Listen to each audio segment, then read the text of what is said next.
ত্রয়োদশ জাতীয় সংসদ নির্বাচন সুষ্ঠু এবং বিশ্বাসযোগ্য হয়েছে বলে মন্তব্য করেছেন নির্বাচন পর্যবেক্ষণে আসা ইউরোপীয় ইউনিয়ন সহ কমনওয়েলথের পর্যবেক্ষকরা। গ্রহণযোগ্য ও শান্তিপূর্ণ ভোটে নিরাপত্তা ব্যবস্থা এবং ভোটারদের উপস্থিতি নিয়েও সন্তোষ জানিয়েছেন তারা। তবে নারী প্রার্থীদের অংশগ্রহণ ও হয়রানি নিয়ে উদ্বেগও প্রকাশ করেছেন তারা।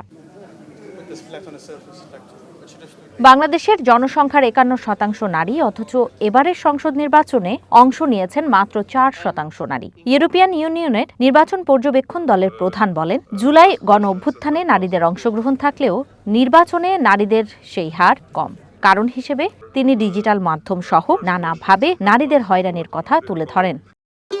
ভবিষ্যৎ হোক নিরাপদ, বিনিয়োগ হোক বিশ্বস্ত, আর আমার পছন্দ সল্ট বে।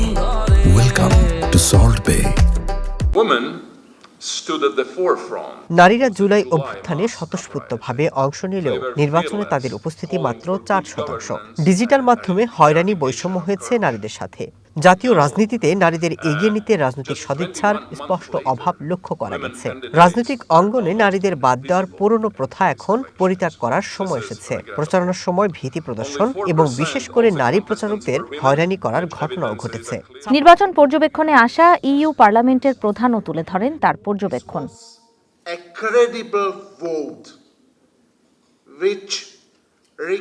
এই নির্বাচন গ্রহণযোগ্য হয়েছে, যেখানে ভোটারদের স্বতঃস্ফূর্ত অংশগ্রহণ ছিল। নির্বাচন কমিশন পেশাদারিত্বের সঙ্গে কাজ করেছে। জুলাই গণ অভ্যুত্থানের তরুণদের অংশগ্রহণের ধারাবাহিকতার মধ্য দিয়েই এই নির্বাচন আয়োজিত হয়েছে।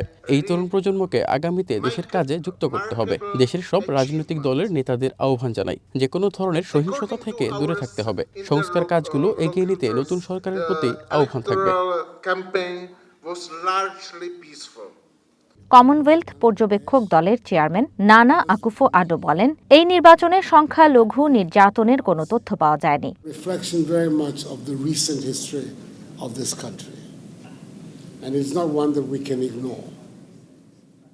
সংসদ নির্বাচনে সংখ্যালঘু সম্প্রদায়ের উপর নির্যাতনের কোনো তথ্য আমাদের কাছে আসেনি। বাংলাদেশের সাম্প্রতিক ইতিহাস অদেখা করার মতো নয়। আমি মনে করি এগিয়ে যাওয়া দরকার। এবারের নির্বাচন আওয়ামী লীগের অনুপস্থিতিতে হয়েছে।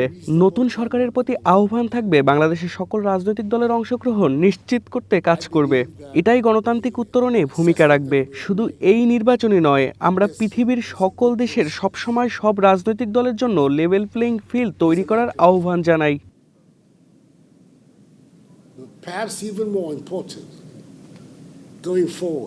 নির্বাচিত সরকারকে গণতান্ত্রিক চর্চায় নারী তরুণদের অংশগ্রহণের পাশাপাশি সকল রাজনৈতিক দলের অংশগ্রহণ নিশ্চিতে কাজ করার আহ্বান জানান পর্যবেক্ষকরা। নির্বাচন কমিশন স্বাধীন এবং স্বচ্ছভাবে কাজ করেছে। নির্বাচনে জনগণের আস্থা অর্জনে সংস্কার দরকার।